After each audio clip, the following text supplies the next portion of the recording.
허락하신 하나님의 말씀은 시편 36편 1절로 12절까지 말씀입니다.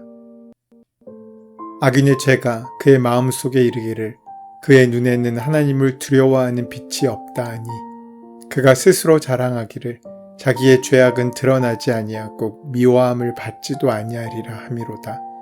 그의 입에서 나오는 말은 죄악과 속임이라. 그는 지혜와 선행을 그쳤도다. 그는 그의 침상에서 죄악을 꾀하며 스스로 악한 길에 서고 악을 거절하지 아니하는도다. 여호와여, 주의 인자하심이 하늘에 있고 주의 진실하심이 공중에 사무쳤으며 주의 은은 하늘의 산과 같고 주의 심판은 큰 바다와 같으니이다. 여호와여, 주는 사람과 짐승을 구하여 주시나이다. 하나님이여, 주의 인자하심이 어찌 그리 보배로우신지요. 사람들이 주의 날개 그늘 아래에 피하나이다. 그들이 주의 집에 있는 살찐 것으로 풍족할 것이라. 주께서 주의 복락의 강물을 마시게 하시리이다. 진실로 생명의 원천이 주께 있사오니 주의 빛 안에서 우리가 빛을 보리이다. 주를 아는 자들에게 주의 인자하심을 계속 베푸시며 마음이 정직한 자에게 주의 공의를 베푸소서.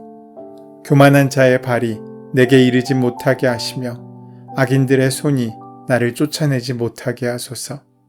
악을 행하는 자들이 거기서 넘어졌으니 엎드러지고 다시 일어날 수 없으리이다.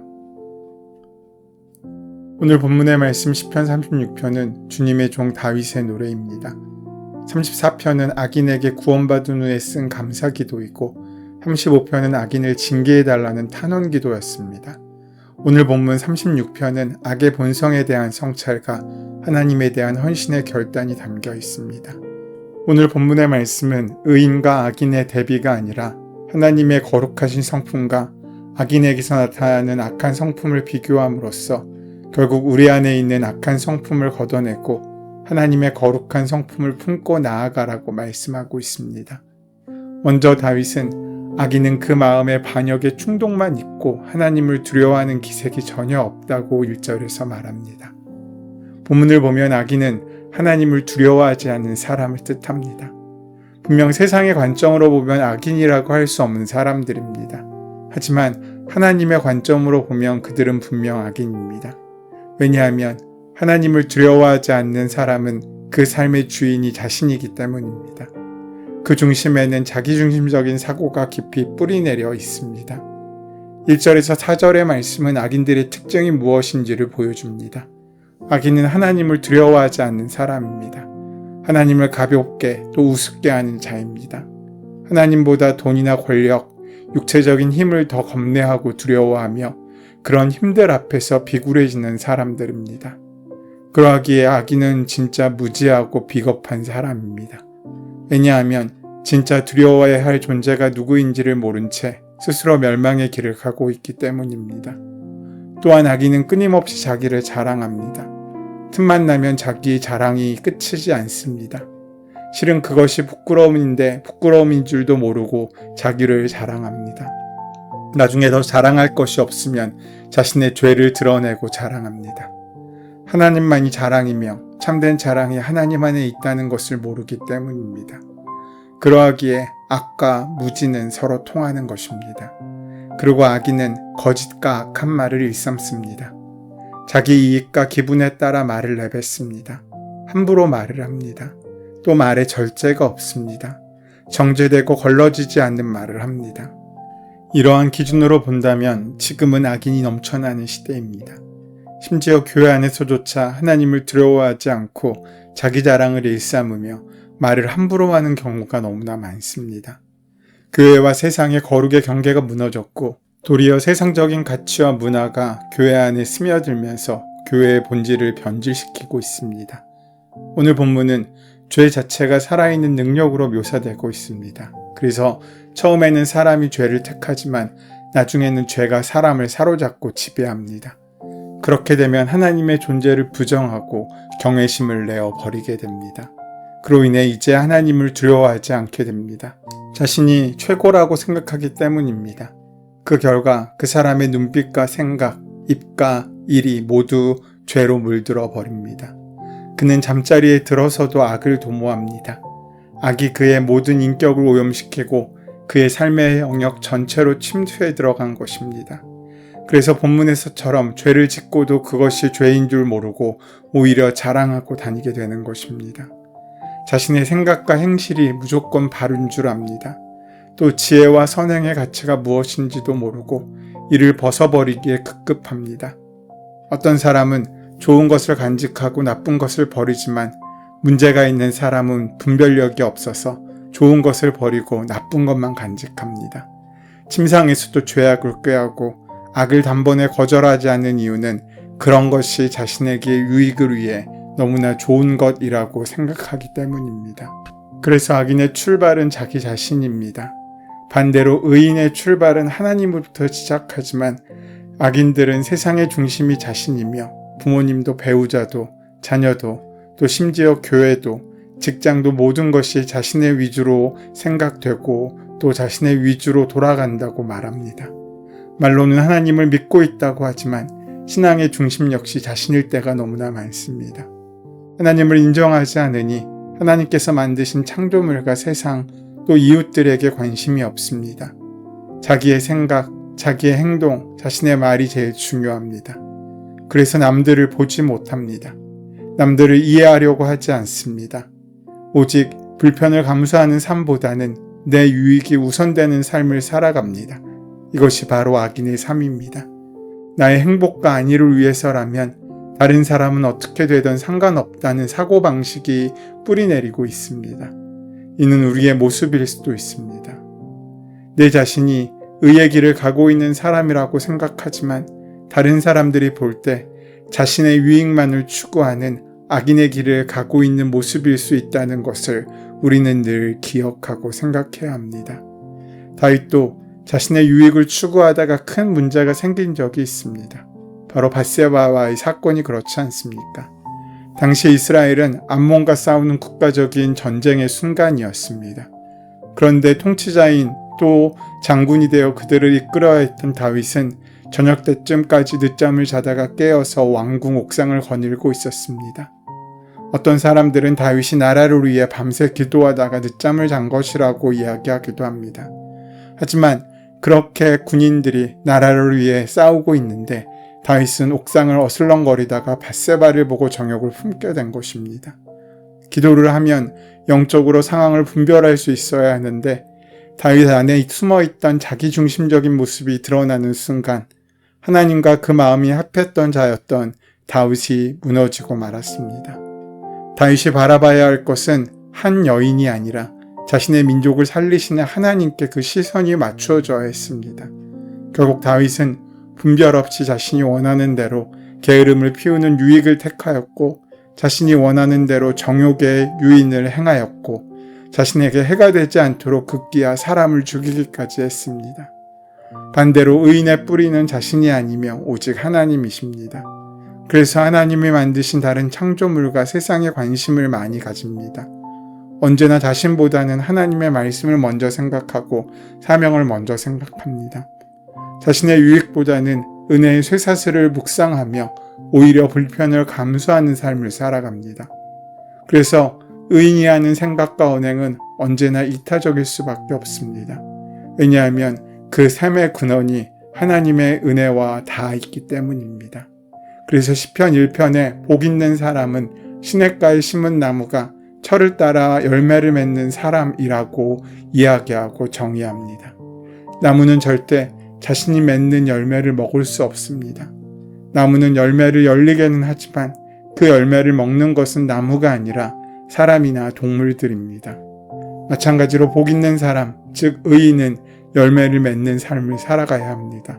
그러나 그 열매는 자신을 위한 열매가 아니라 오직 다른 사람을 위한 것임을 또 그 모든 것을 허락하신 하나님을 위한 것임을 잊지 않고 살아가야 됩니다. 그런데 악인과 의인을 구별하기가 쉽지가 않습니다. 우리가 연약해서 의인의 길을 달려가지 않고 악인의 길을 갈 때도 많지만 우리가 어떤 길 위에 있는지 우리는 생각조차 못하고 있을 때도 많기 때문입니다. 그래서 다윗은 하나님께로 그 눈길을 돌립니다. 하나님의 한결같은 사랑은 하늘에 늘 가득 차 있습니다. 오늘 본문 5절에 다윗은 죄악된 우리의 모습이 있을지라도 주님은 우리에게 늘 이렇게 대응하신다고 5절에서 말합니다. 여호와여, 주의 인자하심이 하늘에 있고 주의 진실하심이 공중에 사무쳤으며. 하나님의 은은 산 같고 하나님의 공평하심은 깊은 바다와 같다고 6절에서 말합니다. 그 인자하심으로 땅의 것만 보았던 우리의 본질을 이제는 하늘의 것을 볼 수 있는 본질로 바뀌게 해주셨고 주님의 빛을 경험하게 해주셨습니다. 이렇게 해주신 비결이 있습니다. 8절을 보시면 주께서 주의 복락의 강물을 마시게 하시리이다 라고 말씀합니다. 여기에서 사용된 히브리어 나할은 골짜기에서 내리치는 급류라는 뜻을 가지고 있습니다. 메마른 땅에 많은 양의 물이 쏟아 부어진다 라는 뜻으로 사용되기도 합니다. 엄청나게 센 급류는 사람이 절대 감당할 수 없습니다. 가만히 서 있기도 힘듭니다. 하나님께서 허락하신 사정없이 내리치는 은혜의 급류가 우리에게 이렇게 내려치고 폭포수처럼 쏟아 부어질 때 우리는 감당할 수 없는 은혜를 경험하게 됩니다. 복락의 강물에서 복락은 기쁨입니다. 그런데 단순한 기쁨이 아니라 최고의 기쁨, 최고의 즐거움이라고 말할 수 있습니다. 창세기 2장 8절에 나오는 에덴 동산의 에덴과 동일한 단어를 사용하고 있습니다. 그만큼 최상의 것을 주신다는 의미입니다. 또한 강물은 어떤 의미입니까? 그냥 졸졸 흐르는 강이 아니지 않습니까? 물이 쏟아 부어지면 오물과 먼지, 찌꺼기들이 떨어져 나갑니다. 마찬가지로 복락의 강물은 우리들의 죄악을 떨어져 나게 만들어줍니다. 내 중심적 사고에서 벗어나게 만듭니다. 내 상황이 절망적일지라도 그것을 초월하여서 그 절망과 한숨이 내 마음과 삶 가운데 묻어있지 못하게 만드는 것입니다. 악은 한 사람을 속속 오염시키지만 하나님의 한결같은 사랑은 온 우주에 충만합니다. 그것을 아는 사람은 주님의 날개 그늘 아래로 피하여 숨습니다. 그 그늘 아래 우리의 필요를 채워줄 만한 것들이 충만하기 때문입니다. 주님은 믿는 자들에게 생명의 샘이 되십니다. 믿는 이들의 미래는 오직 하나님께만 달려 있습니다. 그래서 내 소망이 세상이 아닌 오직 예수 그리스도임을 고백하고 깨닫게 만듭니다. 삶의 터전이 무너지고 힘든 상황이 올지라도 환경과 문제가 나를 주관하지 않게 만드는 것입니다. 9절 말씀처럼 생명의 원천이 주님께 있다는 것을 깨닫고 주의 빛만 바라보도록 만들어주는 것입니다. 그래서 복락의 강물을 경험하면 우리는 의의 길로 달려갈 수 있습니다. 그런데 복락의 강물을 경험하려면 우리가 먼저 하나님께 우리의 마음을 쏟아야 합니다. 하나님께 마음을 쏟아 부을 때 하나님께서는 이를 외면하지 않으시고 고난이나 고통의 시간보다 더 큰 복락의 강물을 우리에게 쏟아 부으시는 것입니다. 우리도 하나님께 우리의 마음을 그렇게 쏟아야 합니다. 간절하게 쏟을 때 주님의 복락의 강물이 우리의 삶 가운데 부어주시게 될 것입니다. 바로 그때 우리를 한숨 짓게 만드는 많은 어려움들과 문제들, 여전히 거룩하지 못한 삶을 살아가는 우리의 죄된 모습들이 우리의 삶 가운데 깨끗이 씻겨나가는 은혜를 만나게 될 것입니다. 그 복락의 강물은 내 손목에 매어있는 쇠사슬이 은혜의 쇠사슬인 것을 깨닫게 하며 삶의 근심과 걱정과 상처들 또한 낙심과 절망이 강한 은혜의 급류로 소멸되어서 오직 내 삶의 목적과 소망이 예수 그리스도인 것을 다시 한번 깨닫는 의인의 길로 우리를 서게 만들 것입니다. 이런 고백에 기초하여서 다윗은 하나님께 기도합니다. 하나님을 사랑하는 자들에게 하나님의 변함없는 사랑을 베풀어 주시고 정직한 자들에게 의를 베풀어 주시기를 간구합니다. 또한 교만한 자들과 악한 자들로부터 해를 당하지 않게 해달라고 그는 간구합니다. 그때 즉 하나님이 기도에 응답하실 때 약한 자들은 하나님의 권능 아래 무너지게 될 것이기 때문입니다. 하나님은 분명 두려워할 대상입니다. 하지만 그 두려움은 공포가 아니라 경외심입니다. 하나님 앞에 삼가 우리의 자신을 조심하며 하나님께서 기뻐하실 만한 일을 감당할 수 있을 때 우리 삶 가운데 은혜의 강물은 차고 넘쳐 흐르게 될 것입니다. 그 은혜의 강물이 우리의 삶의 길을 귀하게 준비하고 씻어주므로 그 길을 기쁘고 행복하게 걸어가는 주님과 동행하는 우리의 복된 하루의 삶이 시작되시기를 간절히 소원하고 축원합니다. 은혜의 주님, 오늘이 주님과 함께 사는 하루의 길을 간절히 소원합니다. 순종과 믿음으로 하나님이 주신 기회 속에서 사는 하루일 수 있도록 인도하시고 함께하여 주시옵소서.